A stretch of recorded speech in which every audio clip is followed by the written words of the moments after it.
So before we get too bogged down in legalese, what you're saying in essence is there is no legal obligation to house all asylum seekers immediately. Not it's explicitly. Actually a choice. In the same way that we could deport people for these crimes without breaching that 12 months, that's also a choice. So that sounds to me like Britain's a soft touch.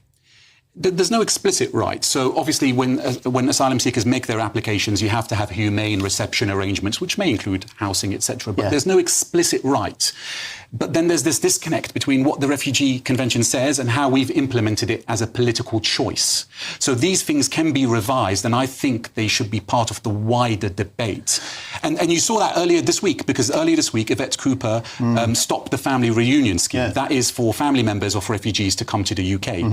Again, technically and strictly speaking, the Refugee Convention doesn't contain provisions about family reunion. And we've implemented that into our law. And in fact, we hear all the time from the Liberal left, Britain is becoming a fascist state with the least welcoming place on the planet. In actual fact, European Union nations are far more harsh in terms of deportation, far more lenient in terms of dishing out asylum seeker housing. Again, I put it to you, Fadi, we're a soft touch. Well, let's just take on that point about family reunion. Socialist Denmark, or the Scandinavian countries which we hold as a bastion of socialism, Denmark allows family reunion provisions after you've been granted refugee status after 2 years. Strictly speaking, before Yvette Cooper suspended the family reunion scheme, you could be granted refugee status and the next day you could apply for family members.